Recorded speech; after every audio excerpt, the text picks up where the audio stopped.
porque la cantidad... Nosotros, lo que pasa es que no sé si la sociedad en general entiende eso, porque uno ve cifras. Claro, vos comparás con 400.000 contagiados en Estados Unidos, 40.000 muertos, vemos las cifras de Europa.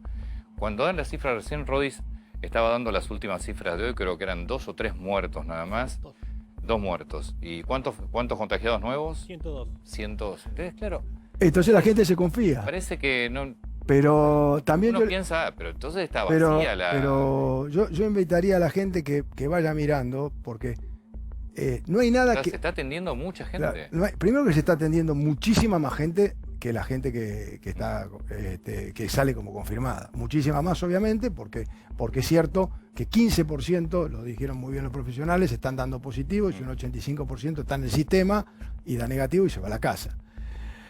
También es cierto que nadie puede definir que la situación climática sea un factor, pero sí hay que mirar que Australia, que Nueva Zelanda, por ejemplo, para ser países que tienen la misma estacionalidad, también tienen una escala baja en la tabla de fallecidos. Entonces, nadie nos puede a nosotros garantizar, si bien es cierto que nuestra circulación de chinos en Argentina es menor que la que ha existido en Italia y demás, nadie nos puede garantizar que esta situación sea sostenible en el tiempo. Entonces, por eso tenemos que ser muy cuidadosos. Ahora, obviamente, ¿no? Si mantenemos la cuarentena, es muy probable que el crecimiento sea lento. ¿Y qué nos da que el crecimiento sea lento? ¿Qué es lo fundamentalmente que nos da? Nos da tiempo para seguir atendiendo, no solamente porque le quiero decir, por ejemplo, el sistema de Swiss Medical puro, ¿no? Puro, hizo en los últimos 30 días 1000 partos. 1000. Wow. ¿Entendés? Entonces, entonces hubo 1000 acá. familias que tuvieron sus chicos, hay que atender, es decir, y cuando un sistema colapsa todo, colapsa para los pacientes cardiológicos, para los obstétricos, oncológicos. Claro, o sea, cuando vos te quedás sin implementos, se queda sin implementos todo. El sistema para. Sí. Entonces, el laburar en entender, esto excede al COVID-19. Esto funciona y tiene que procurar a todos en el sistema de salud completo. Y entonces, esto no es una carrera de 100 metros, esto es una maratón. Nadie sabe el final de este camino. Te iba a preguntar, ¿y cuándo crees que...? Nadie sabe. El final de este camino es con antídoto vacuna. O con algo nuevo que se descubra, que haciendo tal cosa o tal otra, pero todavía no está. Entonces, esto viene para largo y tenemos que tener paciencia. Es decir, duro, difícil, complicadísimo. Y yo entiendo. Por eso, repito, entender que el Estado no le queda otra alternativa que dividir la economía en 2 etapas. Una etapa que se llama la etapa de la pandemia, otra etapa posterior. Hoy todo lo que nosotros tenemos y sabemos de economía no lo podemos aplicar a este momento, porque este momento es único, increíble, no estudiado, no lo podemos repetir con nada y tenemos que buscar un camino que podamos atravesarlo, ¿no? Y atravesarlo con seguridad, sin inventos, sin tomar decisiones propias, sin hacer actos heroicos que después nos lleven a un desastre, y que creo que venimos bien, o sea, desde el punto de vista de la curva venimos bien. ¿Con el presidente? No, últimamente no, me he puesto a disposición, pero no, últimamente no. Yo contaba al principio del programa también que es fundamental desde lo económico, yo creo que, obviamente emitiendo, porque no hay otra alternativa, pero vos tenés que mantener a la gente tranquila, que cobre el sueldo, a las empresas tranquilas que puedan seguir funcionando para que en algún momento esto se va a terminar y tienen que estar las empresas vivas. Y tenés que tener a la gente tranquila para que no se agote esto. Que no se agoten las camas y que no se agoten. Son todos los elementos indispensables, ¿no? Es decir, hubo los otros días también una comunicación de la CGT respecto de ayudar a todas las obras sociales sindicales que tienen que ser ayudadas, porque si las obras sociales sindicales no tienen recaudación, también necesitan comprar y pagar esto. Es decir, este es un barco que nos abarca a todos, ¿no? Que se necesita un laburo de equipo, que no se puede estar pensando en sacar ventaja, porque no hay ventaja acá. Hoy perdemos todos. Es decir, de acá salimos mal patrimonialmente todos. Salimos mal socialmente, porque el efecto social de esta pandemia es tremenda.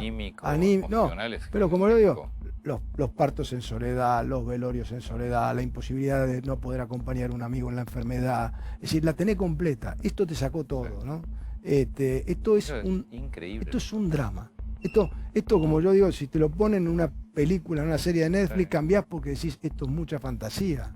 Vos decís, no, tanto, esto no puede existir, esto no puede estar pasando. Pero bueno, está pasando. Entonces, esto es lo que hay. Durísimo. Entonces tenemos que decir, bueno, fuerza y hacer esto un día a día, ¿no? Rodis, Silvana. Buenas noches. Usted recién ahí decía que pasó de gastar en todos estos insumos médicos 175.000 pesos mensuales a 12 millones. No, en uno solo, ¿eh? Solamente en el barbijo. Solo en barbijo. Solamente en el barbijo. Solo en barbijo. No contamos el resto. ¿Qué horizonte ve? Porque se lo pregunto como hombre de salud también, pero también como empresario, porque tiene que cobrar el abono de la prepaga. La gente está pagando la prepaga y qué espalda tiene Swiss Medical para aguantar esto no sé cuánto tiempo. Bueno, va a depender obviamente de cómo recaude. Todos los sistemas de salud, Swiss Medical inclusive, va a depender cómo recaude. Obviamente las empresas más grandes tienen una espalda un poco más grande para aguantar un poquito más, no es infinito.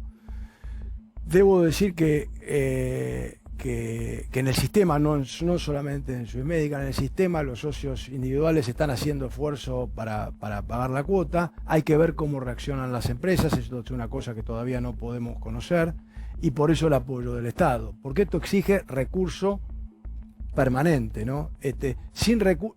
Porque también hay que entender una cosa que es importante, es duro, doloroso, pero hay que decir la realidad. Estamos en una pandemia, estamos en un hecho límite, ¿no? Ahora, te multiplicaron los precios por 10. ¿Sí? Ahí se acaba el corazón. Ahí llega un momento que la gente dice por 10 y encima las cantidades las multiplicaste por 4 o por 5. Sin embargo, bueno, esto es así. Esta semana vio que fue el tema de los barbijos de la ciudad, de sacar un funcionario. ¿Usted está pagando más o menos esos precios que está pagando el Estado? ¿O no. Nosotros inclusive le hemos pasado información a algunas... No, Sergio Massa lo contó aquí. Bueno, Sergio, por ejemplo, lo contó, y estamos, inclusive lo hemos manifestado, a disposición del Estado para pasarle los proveedores que tenemos, para hacer compra conjunta. Es decir, me parece que es un momento que el Estado tiene que prestar mucha atención en la compra de insumos, ¿no? Porque mucha atención y tener mucha rigurosidad, porque la verdad, no es momento para pícaros, ¿no? Es decir, hay licitaciones como específicamente la de la ciudad, que es una barbaridad extrema y que entre todos tenemos que tratar que no suceda, porque la ciudad va a necesitar también muchísimos recursos y la nación va a necesitar muchísimos recursos para poder hacer frente a esto, ¿no? Es imprescindible. Yo le diría que todos los argentinos tienen que estar preocupados cómo está, por un lado, el Estado y cómo está el sistema privado pudiendo adquirir estos elementos. Estos elementos son la base inicial de la línea del frente de la batalla. Es el elemento fundamental, ¿no? Me parece que tiene que quedar muy claro que si estas cosas faltan, la clínica cierra. Absolutamente. Cierra el hospital, ¿no? Cierra la clínica, pues tampoco pueden mandar a los médicos a qué. Sería una locura, es decir, además provocaría un desastre. Acá hay que ir y todos los profesionales tienen que ir con protección. Sin protección no se puede trabajar. Claudio, muchísimas gracias. No, gracias, Antonio. Muchas gracias. El señor Claudio Velocopita. Ahora, en un ratito vamos a estar charlando con el ministro de Salud también. Hablamos con los médicos. Por supuesto, los médicos es la primera línea de riesgo, médicos, camilleros, gente de limpieza. Pero hay otros oficios de riesgo, mira.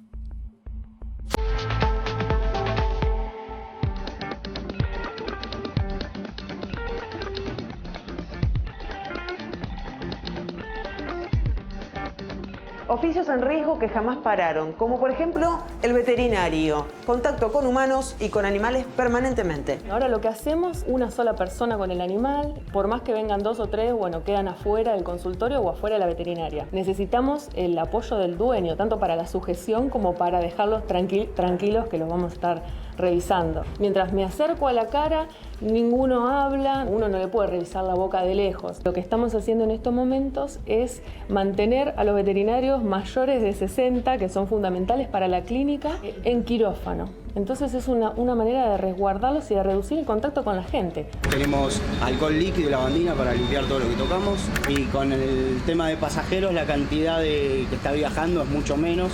inclusive respetan asiento por medio, no se sientan uno al lado del otro. Te llama un cliente, te dice, ¿podés ir a la farmacia a buscarme un remedio porque tengo fiebre? ¿Qué haces? Yo creo que primero le agradecería que me dijera que tiene fiebre, porque yo creo que la persona cuando te llama y necesita, lo último que va a pensar va a ser en el intermediario que vendríamos a ser nosotros, los trabajadores motociclistas. Obviamente tomaría más recaudos a la hora de dejárselo. Le diría que pague el producto que necesita, el viaje corre por mi cuenta, se lo dejo ahí en la puerta, que abre y se lo lleve y que tome el remedio que necesita. Cambiamos las formas de prevenirnos y aumentamos la bioseguridad. Es una profesión de alto riesgo. Antes de esto siempre estuvimos a riesgo de contagiarnos de hepatitis B por la cercanía, que la carga viral se contagia por saliva. Nosotros no usábamos las máscaras de protección ni los camisolines para las consultas regulares. Y el paciente usa toda esa vestimenta que es descartable como de quirófano. Sí entiendo que cambie el paradigma, que vamos a cambiar la forma de atención y para cuando retornemos a la consulta regular vamos a tener que espaciar también la cantidad de pacientes que vemos y los tiempos operatorios. El consultorio es una situación social también, entonces debe permanecer con el barbijo puesto. Nosotros luchamos a diario con las conjuntivitis, que son muy infectocontagiosas. Entonces, entre paciente y paciente, nosotros tenemos la constancia de limpiar muy bien la vincha y la mentonera. Tenemos los dispensers de alcohol que no se tocan. Y también higienizamos las zonas de donde el paciente pudo haber puesto la apoyamanos o apoyabrazos que pueden estar contaminadas. Nosotros sí tenemos durante la atención las antiparras, son antiparras que tienen un bloqueo a los costados, tiene bloqueo superior. Frente a una tos o un estornudo no llega al ojo porque las microgotas que llegan al ojo son infectantes.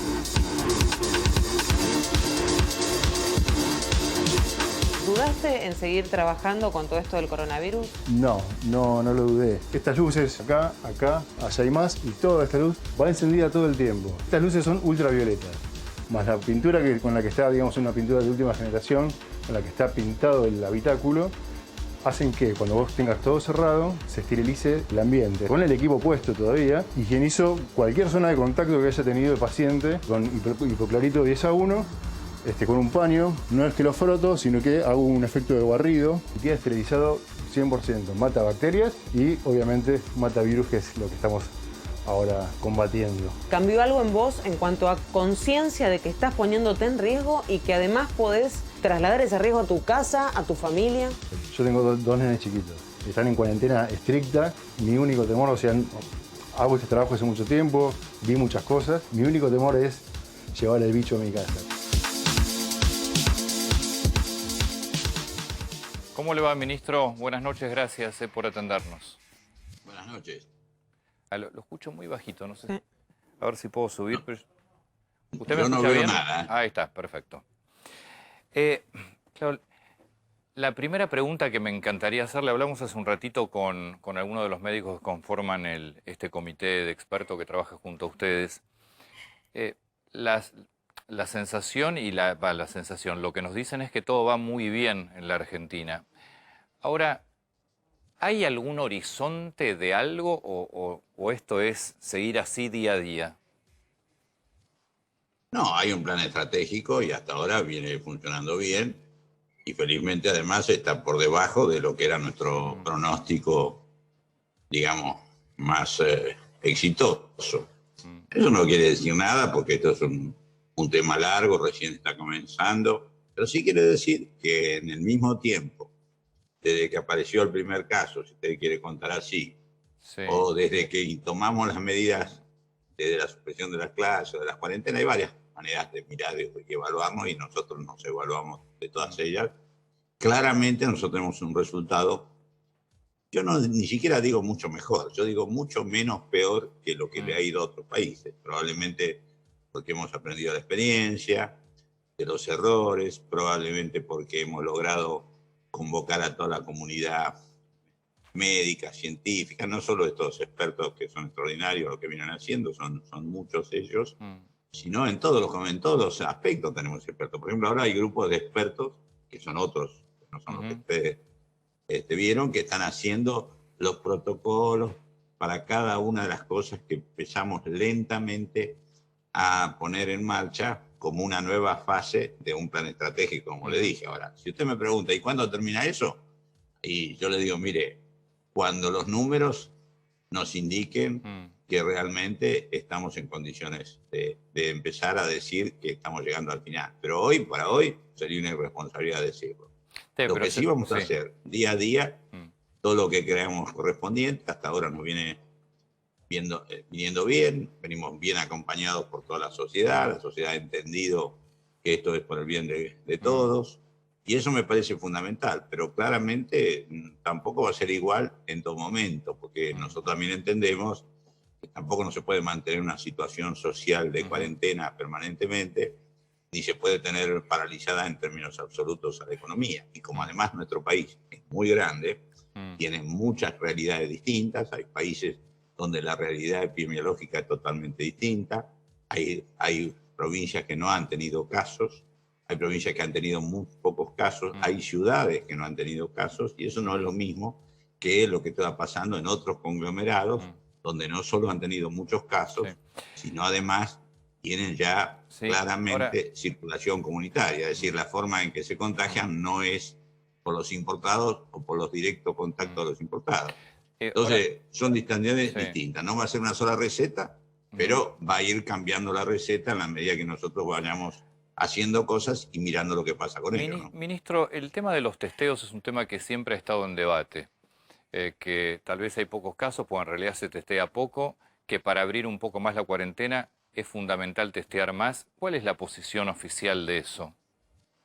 No, la posición oficial es hacer todos los test que sean necesarios. Nosotros tenemos stock suficiente. Mañana, el avión de mañana, vienen ya los primeros envíos masivos del otro tipo de test, que erróneamente se llama el rápido, que es un test para investigación epidemiológica, es el test que se hace sobre los anticuerpos.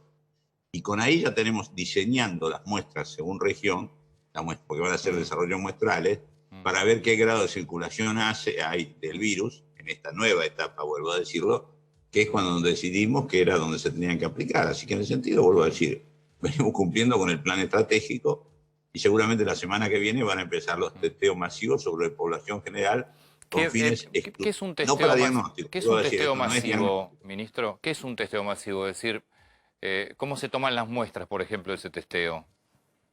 No, bueno, se hace una muestra aleatoria, porque lo que se mide no es si no se hace diagnóstico con esto. Lo que se mide es circulación de virus. Entonces tenemos 440.000 que están llegando al país. ¿Eso qué significa? Que tenemos un número para hacer testeos importantes según región y ver esto que le estoy contando, cómo vamos con ese termómetro que es distinto al que hemos usado hasta ahora, viendo cómo está la circulación del virus con estos famosos que ustedes saben, de los asintomáticos, es decir, cuántas personas... ¿Y eso se hace en vía pública, por ejemplo? Sí, pero con un muestreo. Con un muestrario, sí. No me diga cómo va a ser el muestreo, porque es una cuestión que hay que hacer bien la muestra para que tenga representatividad. Tenemos inclusive el sistema científico también trabajando en eso, pero va a ser masivo porque le conté la cantidad de insumos que llegan justamente mañana, ¿no? Ministro, ¿y la capacidad sanitaria de la Argentina, con el sector privado, más el público, más los hospitales de emergencia que se han armado, está bien? ¿Hay que seguir tratando de aplanar la curva? Yo hablo en este lenguaje, pues el que escucho, no sé si está bien, pero para seguir haciendo mayor infraestructura, ¿o la Argentina está en una buena posición?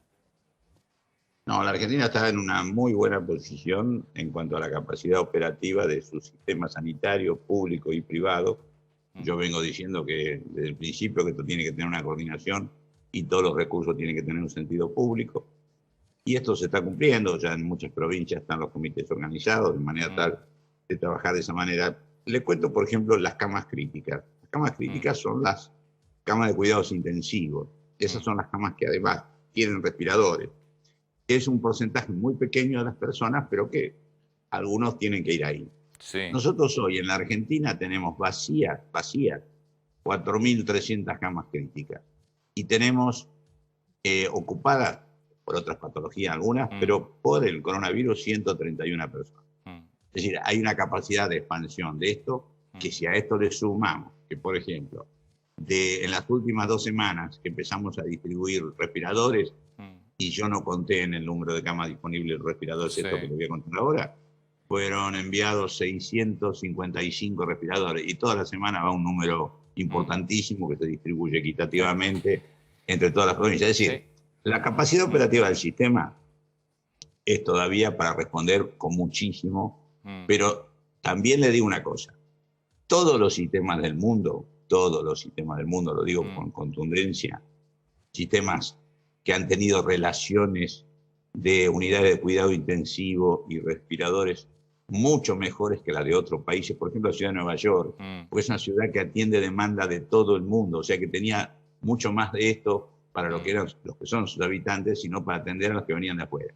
Y usted vio por imágenes, cuando no controlaron la demanda, cuando no controlaron la pandemia, cuando no administraron las medidas preventivas que hemos hecho nosotros, lamentablemente le resultó insuficiente, como resultó a los países europeos en general. Sé que el presidente tiene su médico, pero ¿quién cuida al presidente de lo que es toda esta pandemia, de cómo se mueve, condiciones? ¿Es el Ministerio de Salud también? No. Nada, ¿no? ¿El Ministerio de Salud no se mete en nada de lo que es el cuidado presidencial en esta pandemia? Pero un poquito. Yo no soy médico del presidente, lo que quise decir. El presidente tiene un equipo médico y un jefe de ese equipo.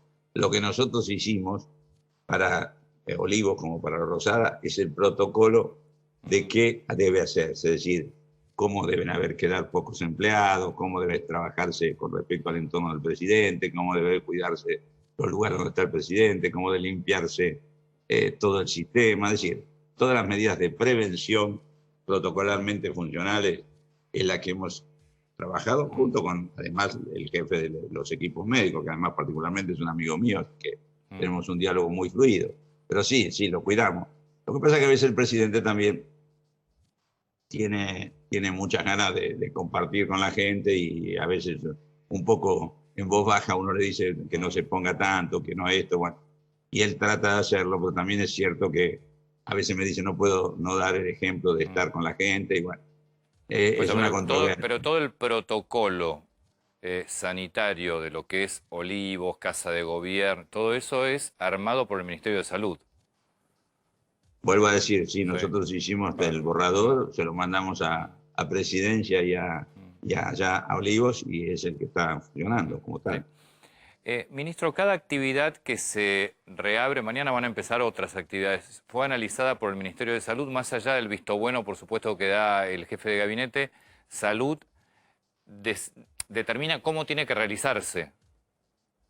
Sí, nosotros hacemos justamente protocolos manuales. Por ejemplo, hoy a la tarde estamos terminando con las entidades científicas respectivas cómo iban a hacer el protocolo para los odontólogos, cómo iban a hacer para los análisis de laboratorios clínicos.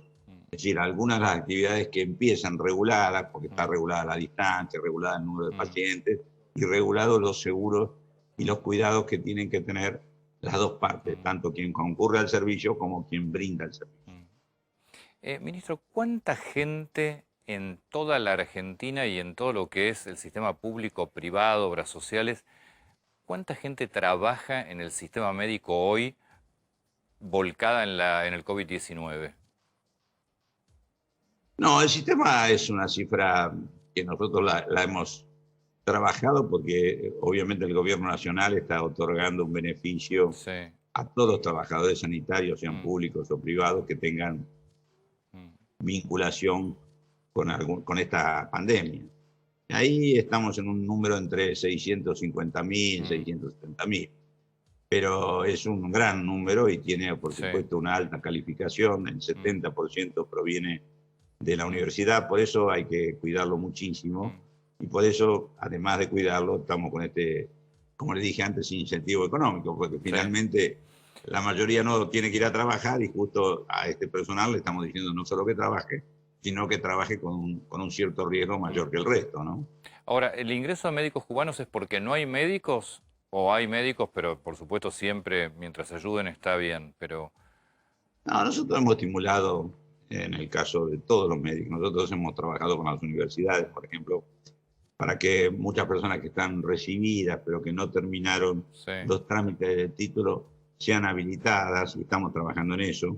Es decir, que todo el recurso no es para que atiendan la primera línea a los enfermos, sino para que ocupen algún lugar dentro del sistema desocupando a los médicos más experimentados, a los enfermeros más experimentados o a los kinesiólogos más experimentados para que estén cerca de los pacientes. En ese sentido hay una controversia, Antonio, permítame que... Sí, por favor. Mi preocupación desde hace, por lo menos, bueno, he tenido mucha preocupación y tengo, ¿no? Pero mi gran preocupación desde hace 20, 25 días, le digo la verdad, es la protección de los trabajadores de salud. Porque empezamos a ver una locura mundial con respecto a este tipo de recursos, de la vestimenta, de todos los sistemas de protección. Y en verdad, dos cosas se me ocurren decir en cuanto a la posibilidad de mejorar la oferta. En primer lugar, prácticamente todas las compras que estamos haciendo en China es de material de este tipo. Es decir, el avión que viene mañana trae básicamente, además de esto que les conté de reactivos, trae básicamente vestimenta para el personal, el que llegó hace 2 días también, el que viene creo que 3 o 4 días más adelante también. Ahora, y además, me parece que está saliendo ahora, me parece, el tercer vuelo. Puede ser, sí, puede ser, yo no sé que va y viene. Mañana a la mañana viene el segundo vuelo.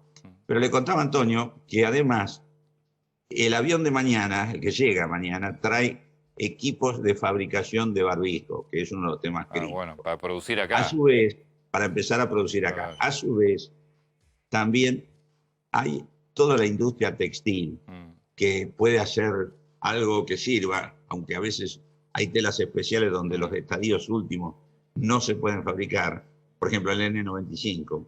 Pero sí, antes de eso, hay un montón de vestimenta, de protección, que la industria local está puesta al máximo y está empezando a entregar. Empezó el viernes, esta semana entrega de nuevo muchísima cantidad. Entonces, si bien el Estado Nacional obviamente tiene muy pocos establecimientos y no es su responsabilidad primaria vestir a los trabajadores, nos hemos dado cuenta que realmente, como era un punto crítico, hemos intervenido decididamente, como lo hicimos con los respiradores, para justamente mejorar bueno la eso, capacidad. porque nos preguntamos por qué en la industria textil no se empezó a fabricar. Más allá de que hay telas, nos contaba Velocopita, hay telas que lamentablemente no se hacen en el país, se tienen que importar. Pero esa era la pregunta, ¿por qué la industria textil no empezaba? Usted ya nos dice que ya empieza ahora. No, lo empezó hace 3 semanas. Mañana, el viernes ya empezó a entregar, mañana de nuevo, está entregando mucho esta semana. No, esto hablamos con ellos, con el Ministerio de Producción, hace ya, no sé, 3, 4 semanas, y pusieron todo a fabricar este tipo de vestimenta. Vuelvo a decir, no son todas. Algunas de alta seguridad hay que conseguirlas afuera, y que es la que estamos mandando a buscar y que hemos comprado en China. No, pero además se han disparado los precios en el mundo, es una locura lo que están cobrando. No, es una indignidad. Se roban, aparecen mafias, se roban los países, se engañan. La verdad, mejor dicho, uno estimula la solidaridad colectiva y realmente el comportamiento en algunos tipos de recursos críticos es tremendo. No pasa en la Argentina, debo decir. La industria de respiradores ha respondido extraordinariamente bien. Ha perdido plata porque podría vender por el doble o el triple lo que produce y lo hace con todo cariño hacia que la producción se quede en Argentina. La industria de las vacunas, por ejemplo, que la vacuna contra la gripe, que podía haber vendido parte de su posibilidad al exterior. Vendiendo a menos de la mitad de lo que podría cobrarse afuera, o se cobra afuera, ha vendido en nuestro país. Por eso tenemos más vacunas que en años anteriores, porque todas las vendieron para el país. Es decir, en ese sentido, no ha sucedido acá, pero lamentablemente sucede en el mundo.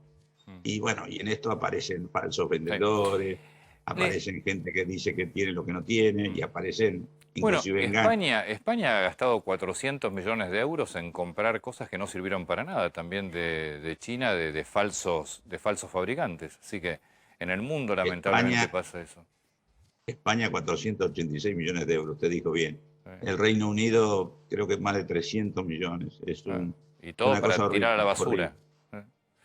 Sí, bueno, pero vuelvo a decir, felizmente a nosotros no nos pasó y felizmente nosotros hoy estamos haciendo lo que tenemos que hacer, que me parece lo importante, y vamos a intentar siempre, junto con todos los argentinos, seguir siguiendo, como dije antes, un plan estratégico que tiene distintas fases. Este lunes hay una fase, el otro lunes va a ser otra fase, que va a tener más en cuenta la geografía y el tipo de actividad y el lugar, y la existencia o no O sea, el otro lunes habría aperturas regionales. Estamos trabajando en eso, la decisión final, por supuesto, del presidente, sí. Pero estamos trabajando de manera tal que no sea una decisión arbitraria de con el dedo, que tenga pautas, indicadores y que eso permita evaluar junto con las provincias, que también son las responsables primarias de todo esto, cómo vamos reiniciando la actividad social y económica de manera tal que, bueno, tratemos de manejando, como siempre digo, con muchísimo vínculo permanente la situación en cada geografía. Es decir, si damos un pequeño paso atrás, no tenga ninguna duda que nosotros vamos a apretar el freno. Porque en este sentido, claramente, la decisión del gobierno argentino, creo yo que es exitosa y compartida además por la mayoría de los argentinos, es de cuidarnos primero nosotros y tratar de seguir haciendo que tenga menos impacto en morbilidad y menos impacto en mortalidad como la estamos teniendo. Ministro, una polémica que se ha desatado en Europa y acá en Buenos Aires también tiene que ver con la gente mayor de 70 años, creo aquí. En Europa la propia Angela Merkel fue muy crítica con Macron y acá también muy críticos con Rodríguez Larreta. Me gustaría conocer su opinión porque es población de riesgo que uno, como sentido común, cree que hay que cuidarla y mucho. Y yo estoy involucrado, por supuesto, en eso, ¿no? Pero mire, yo hablé mucho con Horacio Rodríguez Larreta de esto hace por lo menos un mes que él vino con una casi preocupación obsesiva. Entonces lo que estoy seguro que el ánimo de lo que ha decidido y lo que seguramente se hará tiene que ver exclusivamente con el cuidado, con esta cosa que sabemos que lamentablemente no los infectados están en todas las edades, pero las víctimas fatales están en esa edad. Y me consta de una preocupación desde hace mucho tiempo. Así que estoy seguro que va a terminar entendiéndose más que una controversia o un agravio contra los de mi edad. Pero ha sido una intención de proteger, ¿no? Claro, pero más allá de todo hay que entender que es fundamental en esas edades proteger. Total, no, esto es así. Eso, yo creo que la responsabilidad de nosotros, los mayores, en nosotros cuidarnos, es mucho mayor que la del resto de las personas, por esto que dije antes. Entonces, en este sentido, claramente va a venir un periodo largo de muchísimos cuidados, y por supuesto lo mejor sería construir un consenso de cómo hacerlo. Creo que en eso estamos todos de acuerdo, pero no dudo, vuelvo a decir, que el gobierno de la Ciudad de Buenos Aires, la única intención que ha tenido ha sido realmente proteger a sus habitantes. Ministro, una más y lo libero. No, y coincido lo que usted decía, la verdad yo me acuerdo, el jefe de gobierno inicialmente siempre tuvo esa idea, si uno lograra aislar a la gente de mayor riesgo, entonces la cuarentena podría ser más light. Pero lo importante es que cuidarse, punto. Sí es, y la protección de nosotros, el gobierno nacional, a 2 semanas, sacó también una cantidad de recomendaciones que tienen que ver con muchísima protección específica sobre este grupo de gente, ¿no es cierto? Así que en ese aspecto creo que coincidimos.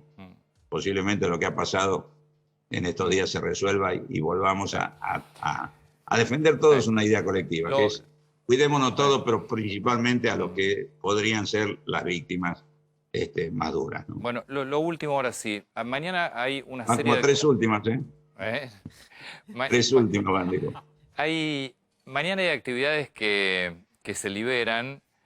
Me gustaría hacer más hincapié fundamentalmente en todas las que tienen atención al público, porque hay muchas.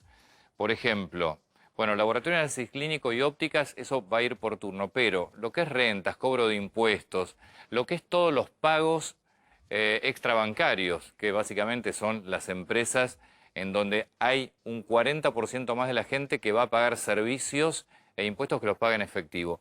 ¿Cómo van a seguir de cerca esto y de ver que la cosa no funciona, esto vuelve para atrás? Yo creo que sí, ojalá que funcione porque hemos tenido 2 malas experiencias, pero también se ha trabajado mucho, se ha hablado mucho con todo el sistema, de las maneras de pago rápido o los bancos. Creo que en ese sentido hay bancos que han tomado muchas medidas. Creo que ojalá no se repita, entendiendo que además Sí. No hay una apertura después de muchos días de estar cerrados, sino que ahí estuvieron abiertos unos cuantos días. Yo confío en que esto no suceda y sobre todo que respetemos también nosotros la distancia, bueno, todas las consejos que venimos diciendo, ¿no? Pero mañana transporte público y distancia van a ser dos temas centrales. A mirar y a seguir cuidándonos. Ministro, muchísimas gracias por su tiempo. Muy atento. A ustedes, que sigan bien. Muy buenas noches. El ministro Ginés González García. En breve, ya volvemos. Tema dólar. El señor Federico Furiasi te va a contar qué pasó con el dólar y por qué el dólar se fue a donde se fue y qué puede llegar a pasar. El escándalo de los barbijos en la ciudad de Buenos Aires. Ya tiene toda la información Rodis y por supuesto nos vamos a meter en los países que están saliendo de la cuarentena, cómo está el mundo y qué hicieron para poder salir. Ya venimos. Llevarles medicamentos o simplemente llamarlos por teléfono. Ellos nos cuidaron antes. Ahora es nuestro turno. Sumate al programa en buenosaires.gov.ar/mayores cuidados. Vamos, Buenos Aires. En la ciudad hay miles de mayores de 60 años. Son nuestros tíos, padres, abuelos, y hoy nos necesitan más que nunca. Es por eso que lanzamos un programa de voluntarios, Mayores Cuidados. Se trata de hacerles las compras, llevarles medicamentos o simplemente llamarlos por teléfono. Ellos nos cuidaron antes. Ahora es nuestro turno. Sumate al programa en buenosaires.gov.ar/mayores cuidados. Vamos, Buenos Aires. En la ciudad hay miles de mayores de 60 años. Son nuestros tíos, padres, abuelos, y hoy nos necesitan más que nunca. Es por eso que lanzamos un programa de voluntarios, Mayores Cuidados. Se trata de hacerles las compras, llevarles medicamentos o simplemente llamarlos por teléfono. Ellos nos cuidaron antes. Ahora es nuestro turno. Sumate al programa en buenosaires.gov.ar/mayores cuidados. Vamos, Buenos Aires. Con Cash Express podés retirar efectivo sin tarjeta. Generás la orden online y retires el efectivo en el cajero. Lo podés hacer en banca online y en la app Go de BBVA. BBVA, creando oportunidades. En la ciudad hay miles de mayores de 60 años. Son nuestros tíos, padres, abuelos, y hoy nos necesitan más que nunca. Es por eso que lanzamos un programa de voluntarios, Mayores Cuidados. Se trata de hacerles las compras, llevarles medicamentos o simplemente llamarlos por teléfono.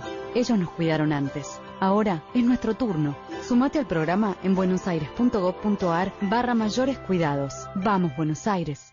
Te presentamos iToyota, una nueva experiencia digital donde vas a poder simular a tu medida la cotización y reserva del vehículo que estás buscando. Todo con el mejor precio online. Arma la cotización a tu medida, con la financiación más conveniente y la entrega de tu usado en parte de pago. Además, confirmando tu reserva, podrás hacer un seguimiento online de tu vehículo paso a paso, desde el inicio hasta el momento de la entrega. Gana tiempo y comodidad con iToyota. iToyota. Subite sin salir de casa. Con Cash Express podés retirar efectivo sin tarjeta. Generás la orden online y retires el efectivo en el cajero. Lo podés hacer en banca online y en la app Go de BBVA. BBVA, creando oportunidades. Tiempo de descanso en Somier Center. Quédate en casa. Entrá en somiercenter.com y aprovecha las cuotas. Sí, las 18 cuotas sin interés con 50% off. Comprá online y recibilo donde quieras. Somier Center. Un lugar, las mejores marcas. En la ciudad hay miles de mayores de 60 años. Son nuestros tíos, padres, abuelos, y hoy nos necesitan más que nunca. Es por eso que lanzamos un programa de voluntarios, Mayores Cuidados. Se trata de hacerles las compras, llevarles medicamentos o simplemente llamarlos por teléfono. Ellos nos cuidaron antes. Ahora es nuestro turno. Sumate al programa en buenosaires.gov.ar/mayores cuidados. Vamos, Buenos Aires. En la ciudad hay miles de mayores de 60 años. Son nuestros tíos, padres, abuelos, y hoy nos necesitan más que nunca. Es por eso que lanzamos un programa de voluntarios, Mayores Cuidados. Se trata de hacerles las compras, llevarles medicamentos o simplemente llamarlos por teléfono. Ellos nos cuidaron antes. Ahora es nuestro turno. Sumate al programa en buenosaires.gov.ar/mayores cuidados. Vamos, Buenos Aires. En la ciudad hay miles de mayores de 60 años. Son nuestros tíos, padres, abuelos, y hoy nos necesitan más que nunca. Es por eso que lanzamos un programa de voluntarios, Mayores Cuidados. Se trata de hacerles las compras, llevarles medicamentos o simplemente llamarlos por teléfono. Ellos nos cuidaron antes. Ahora es nuestro turno. Sumate al programa en buenosaires.gov.ar/mayores cuidados. Vamos, Buenos Aires. Tiempo de descanso en Somier Center. Quédate en casa. Entrá en somiercenter.com y aprovecha las cuotas. Sí, las 18 cuotas sin interés con 50% off. Comprá online y recibilo donde quieras. Somier Center. Un lugar, las mejores marcas. Tiempo de descanso en Somier Center. Quédate en casa. Entrá en somiercenter.com y aprovecha las cuotas. Sí, las 18 cuotas sin interés con 50% off. Comprá online y recibilo donde quieras. Somier Center. Un lugar, las mejores marcas. En la ciudad hay miles de mayores de 60 años. Son nuestros tíos, padres, abuelos, y hoy nos necesitan más que nunca. Es por eso que lanzamos un programa de voluntarios, Mayores Cuidados. Se trata de hacerles las compras, llevarles medicamentos o simplemente llamarlos por teléfono. Ellos nos cuidaron antes. Ahora es nuestro turno. Sumate al programa en buenosaires.gov.ar/mayores cuidados. Vamos, Buenos Aires. En la ciudad hay miles de mayores de 60 años. Son nuestros tíos, padres, abuelos, y hoy nos necesitan más que nunca. Es por eso que lanzamos un programa de voluntarios, Mayores Cuidados. Se trata de hacerles las compras, llevarles medicamentos o simplemente llamarlos por teléfono. Ellos nos cuidaron antes. Ahora es nuestro turno. Sumate al programa en buenosaires.gov.ar/mayores cuidados. Vamos, Buenos Aires. En la ciudad hay miles de mayores de 60 años. Son nuestros tíos, padres. Señor Furiase. Sí. Dólar. 108 fue, ¿cuánto llegó? Sí, contado con liqui, algo arriba todavía, informal. ¿Qué dólar tiene que mirar la gente? ¿Por qué debería mirar el contado con liqui si ni lo opera en general?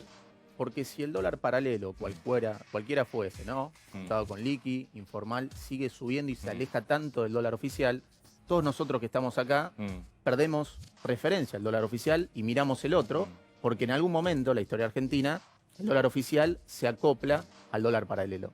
Y eso es cuando ahí... En una economía como esta, que está recerrada, donde no hay un mango, ¿quién compra?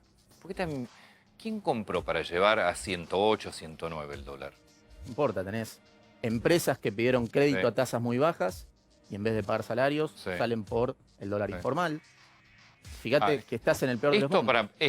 ¿Qué es la base monetaria? Sencillo. Pesos que tiró el Banco Central para que teóricamente lleguen a las empresas. O sea, todos los pesos que hay es la base monetaria. Exactamente, circulando en la economía y que tienen los bancos también en la cuenta corriente. Pero esto es lo que agregó. Esto es lo que agregó desde el 16 de marzo para acá. La emisión monetaria para que llegue a las pymes, pero quedaste en el peor de los mundos. Esto fue la emisión, 582.000 millones de pesos. ¿Y esto qué es? El dinero que tienen los bancos es parte de la base monetaria que está explicada por la plata que tienen los bancos dentro de la cuenta corriente con el Banco Central. Entonces, fíjate que esa emisión monetaria no viajó en la potencia que se requiere a las pymes. Claro, porque el Estado o el gobierno, si querés, emitió esto para, entre otras cosas, que llegue a las empresas. Para que llegue crédito a las empresas que no facturan porque están en cuarentena y no pueden pagar salarios. ¿Y por qué no llegó? Bueno, porque acá tenés un problema. Los bancos, en un contexto recesivo, ven un alto riesgo de incobrabilidad. Entonces el canal está roto. Pero ¿y si el Estado te lo va a garantizar con el fondo ese de garantías? Pero ese fondo son 30.000 millones de pesos que permite apalancar 120.000 millones de pesos. Es un circuito limitado. Por eso tiene que potenciar eso. Y entonces, emitimos, no llegan a las pymes, pero la alerta del dólar paralelo escaló. Entonces, ojo, hay que emitir claramente.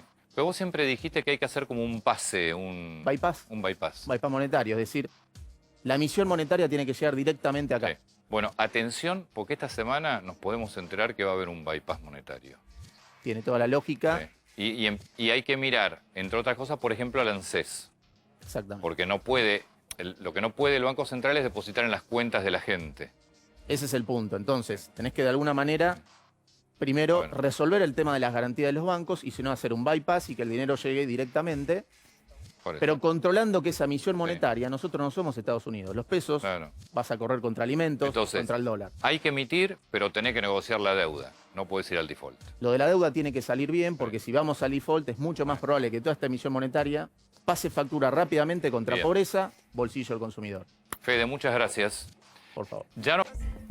Señor Rodi Recalt, el escándalo de la semana. Bueno, este tema arrancó la semana pasada con un documento que se conoció que el gobierno de la ciudad había comprado barbijos a 3.000 pesos cada uno.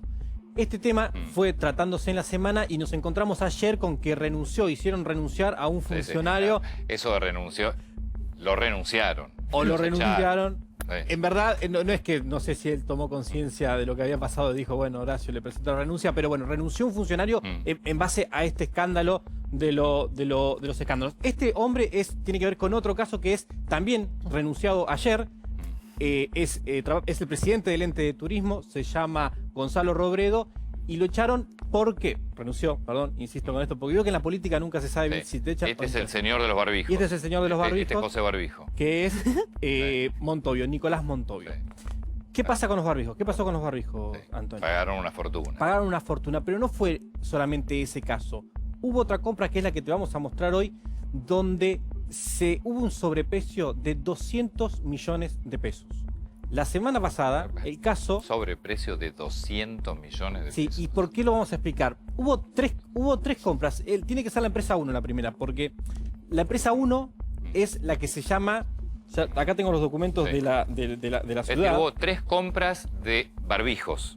3 compras distintas de barbijos dentro de la misma semana, entre el 30 de marzo y el 6 de abril. La primera empresa... nos quedamos con esta. Así que nos quedamos con esta porque las dos hicieron lo mismo. La empresa Amisibro vendió por contratación directa a la ciudad 1 millón de barbijos por un valor de 77 pesos cada barbijo. Es decir, acordate este número, 77 pesos cada barbijo, el total 77 millones de pesos. El doble de lo que nos dijo Claudio Blocopit de lo que pagaban ellos. Y no, incluso también esta semana también se conoció que el gobierno nacional puso un precio máximo, un precio tope de 40 pesos por barbijo. La empresa 1, ESAI. La empresa 1, ESAI, vendió 5 millones de barbijos, por 68 pesos. Un poquito más barato que los 70. Un poco más barato que los 77 y gastó la ciudad 340 millones en esa contratación directa.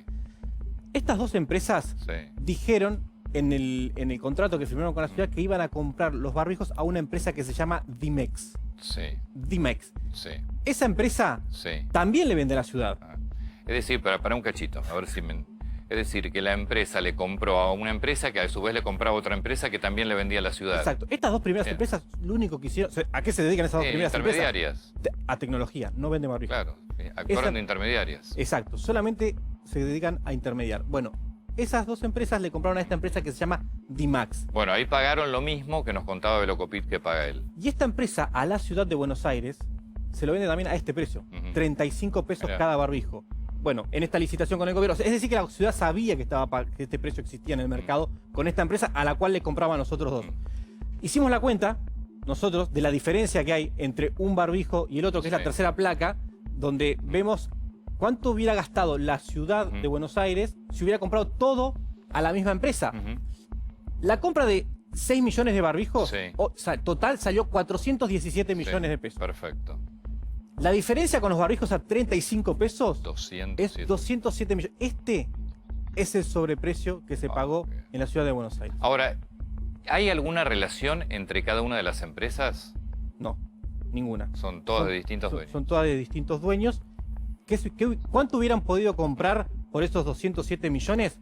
Esta cantidad de barbijos. Es decir, la misma cantidad que compraron. O sea, hubieran podido comprar el doble si no hubiera habido este sobreprecio. Rodi, muchas gracias. Ya nos metemos en lo internacional. Mundial, escenario mundial donde siempre estamos mirando, Mariano.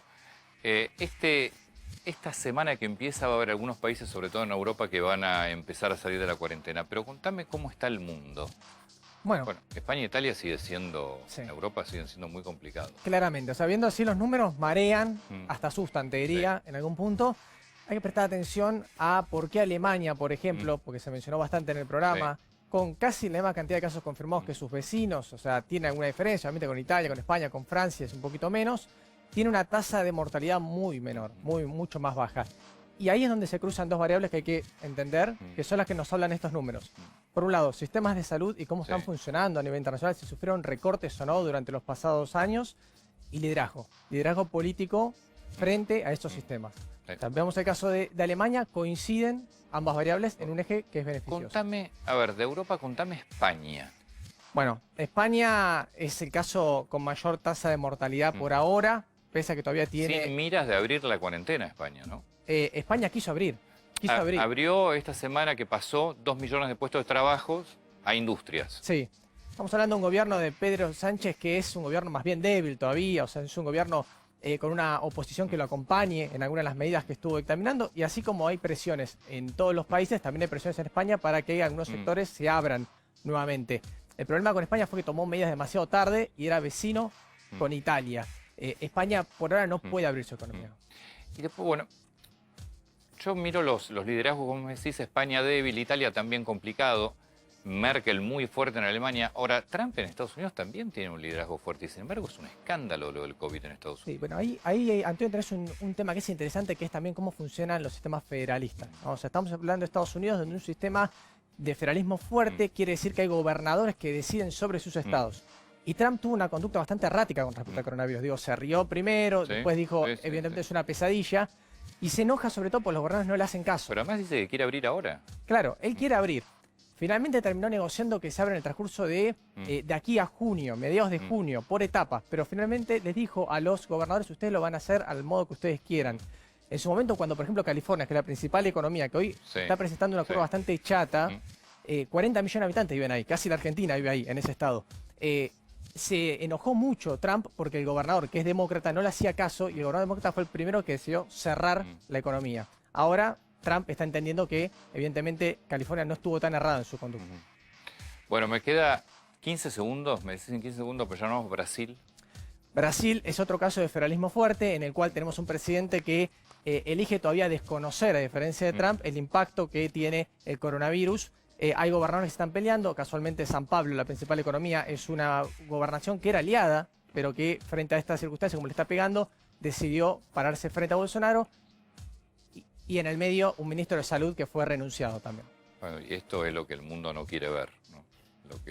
Lo que está esperando que esto no pase. Exactamente, sobre todo en China, porque China, más allá de toda la falta de transparencia que se le acusa con respecto al tema de los números de la enfermedad y haber denunciado no en su momento cuando había surgido, está presentando un pequeño también pico de la curva en algunos lugares en particular. Mariano, muchas gracias. Gracias a todos por acompañarnos. Esto fue Antes de Mañana. Como siempre, se quedan con Alex Fantino, Débora Plager. Nosotros el domingo próximo a las 8 de la noche. Buena semana para todos.